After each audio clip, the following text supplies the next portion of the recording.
네, 오늘 이 supplementary jurisdiction에 대해서 좀 더 자세히 공부를 해봤습니다. 네, supplementary jurisdiction이라 한다면 케이스 1이 있는데 중간에 케이스 2가 하나 더 생겨요.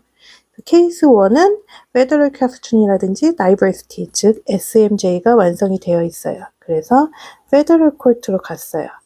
자, 이럴 경우 케이스 2의 경우는 이 SMJ를 굳이 보지 않더라도 same transaction and occurrence만 완성이 된다면은 페더럴 코트로 같이 병합을 시켜주겠다. 즉 SMJ가 완성되지 않더라도 STO만으로 페더럴 코트로 보내준다. 이게 supplementary죠. supplementary jurisdiction이 발생했다고 하는 건데 이 역할을 해주는 아이들을 조인더라고 하죠.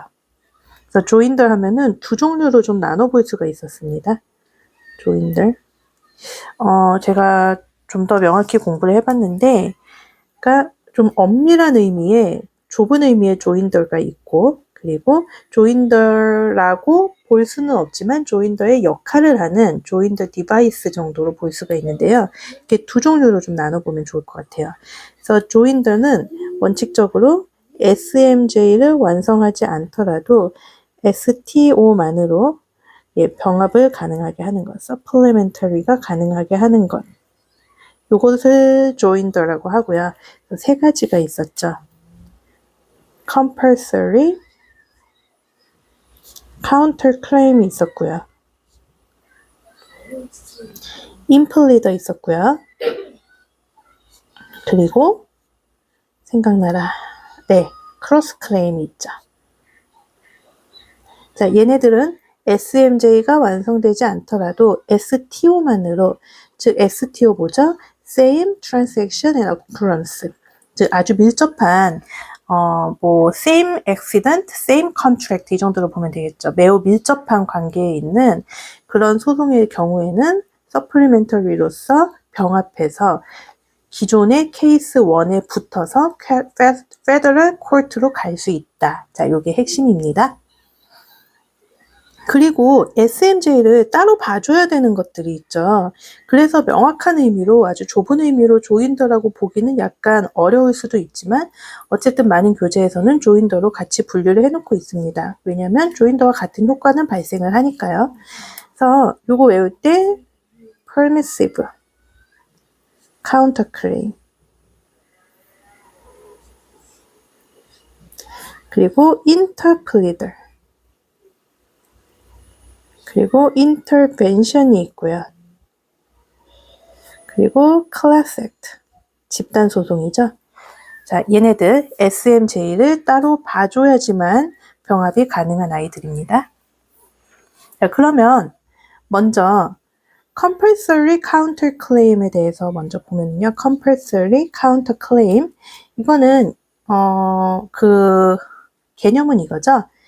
plaintiff가 defendant로 소송을 걸었어요. battery로 소송을 걸었어요. 너네 때렸지? 하고. 그런데 defendant도 같이 맞고서요. 너도 나 때렸잖아. 하고. same accident, same contract입니다. 계약 파기라면은 네가 계약 어겼잖아. 하고 서로 컨트랙에 대해서 싸운다거나 아니면 교통사고라도 same accident에 대해서 싸우는 것, 그게 포인트죠. 그래서 STO 있습니다. 자동으로 완성이 될 수밖에 없고요. 자, 그리고 이거는 플레인티프가 소장을 제기를 해요. 컴플레인트를 제기를 하면은 answer 할 때 반드시 같이 제기를 해줘야 됩니다. 그래서 판결이 나온 이후에 제기하면 안 돼요. 이후에 다시 소송을 제기하는 것은 불가능합니다. 자, 그리고 STO가 발생해서 자동으로 묶여버리기 때문에 따로 디스미설이 되지 않습니다. 따로 디스미설은 불가능하다. 자, 이게 핵심이라고 보시면 되겠습니다. 자, 그리고 두 번째 거, impleader 있었죠? 자, impleader는 지난번에 제가 한번 살펴봤었는데 plaintiff가 defendant에게 소송을 걸어요. 자, 너한테 내가 치였어. 자동차 치였어. 이렇게 accident로 걸었는데 defendant가 아니야, 사실은 내가 친 게 아니라 defendant 2가 내 차를 밀면서 발생한 거야. 그래서 사실은 defendant 2한테 책임이 있어. 이렇게 디펜던트에게 밀어버리는 거죠. 구상이라고도 할 수 있겠죠.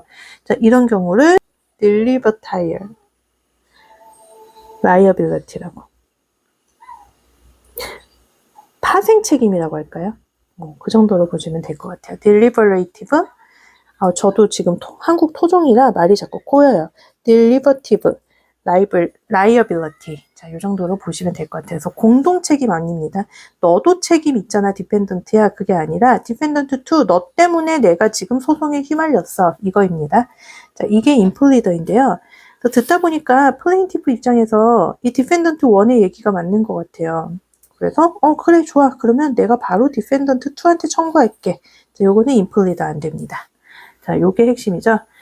자, 그리고 요거는 반드시 묶어서 가야 되는 거는 아니에요. 따로따로도 청구가 가능하고 디스미설도 따로따로 가능합니다. 자, 그리고 세 번째 거.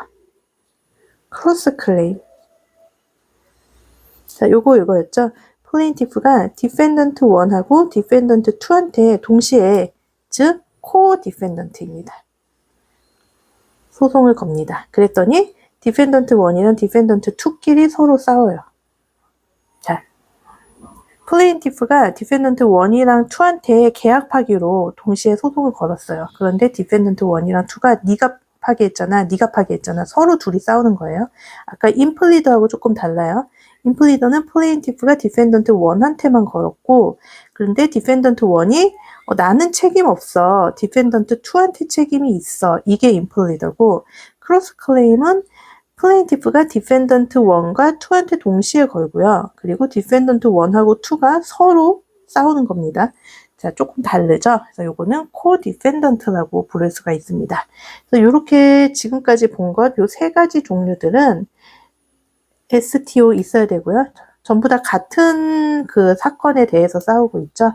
그러면은 SMJ는 없어도 supplementary에 의해서 병합이 가능해집니다. 즉, Federal Court로 SMJ가 없어도 갈 수 있습니다. 자, 요게 세 가지가 아주 명확한 의미의 조인들이었고요. 자, 그 다음에 Permissive Counterclaim은요, Compulsory Counterclaim이랑 비슷한데, 즉, 맞고소는 맞는데, 플레인티프는 배터리로 걸었어요. 디펜던트가 네가 나 때렸지 하니까, 디펜던트가 플레인티프를 맞고소를 거는데, 디펜던트는 데퍼메이션으로 걸어버려요. 네가 내가 명예훼손했잖아. 이렇게. 즉, STO가 아닙니다. Same Accident가 아니에요. STO가 없다 보니까 당연히 병합을 하려면 SMJ 따져봐야겠죠. 그래서 따로따로 SMJ를 따져봐야 된다는 겁니다. 즉, 다른 사건으로 맞고소를 하는 겁니다. 자, 그리고 인터플리더는요, 이거는 예시로 보면은 편하겠더라고요. 그러니까 보험사가 있어요. 보험사가 1억을 지금 줄 게 있어요. 누구한테 주냐면은 사망보험금이에요. 그래서 수령인한테 줘야 되는데, 배우자가, 이거 저한테 주세요. 그랬는데, 전처도 있어요. 전처가, 아니야, 이거 내 거야. 빨리 나한테 줘 하면서 보험사를 들들볶기 시작한 거예요. 이거를 클레임먼트라고 표현하는데요. 클레임먼트 2와 클레임먼트 2가 보험사를 들들볶으니까 보험사가, 나는 빠질래요. 나 이거 법원에다가 이 1억 맡겨놓을 테니까, 배우자끼리, 전처끼리 싸우게 해주세요. 그래서 정해지는 사람한테 내가 1억 줄게요. 이게 인터플리더입니다. 그래서 이거 인터플리더는 두 종류로 나뉘는데요.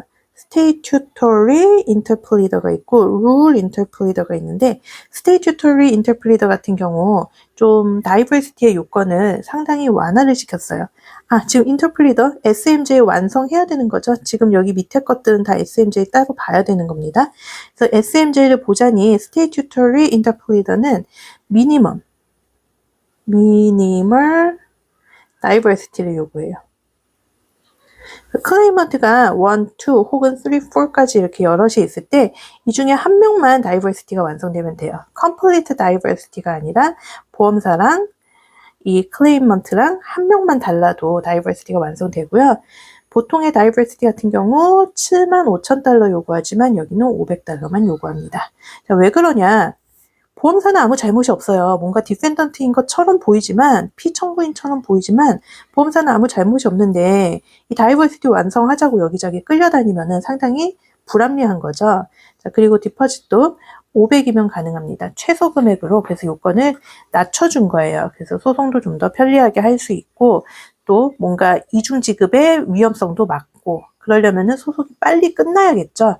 그런 정책상의 이유로 스태튜터리 인터플리더 같은 경우에는 좀 요건을 완화시켰다고 합니다. 자, 그리고 인터벤션이 있는데요. 이거는 뭐 이런 거죠. 환경 오염 소송이 있는데 이게 이제 판결이 나게 생겼어요. 근데 이 판결에 따라서 다른 토지 주인이 있어요. 이게 이 사람의 이득과도 좀 관련이 있는 거예요. 인터레스트와도 관련이 있어서 나도 참여하겠어. 즉 third party가 자발적으로 참여를 원하는 경우, 자, 요게 인터벤션이라고 할 수 있는데요. 자, 이런 것들 다 STO랑은 관련이 좀 없기 때문에 SMJ 따로따로 따져봐야 합니다. 자, 그리고 아직 클래스 액트를 제가 공부를 안 했어요. 그래가지고 요거는 다음에 한번 다시 좀 더 찾아보도록 하겠습니다. 오늘은 여기까지입니다.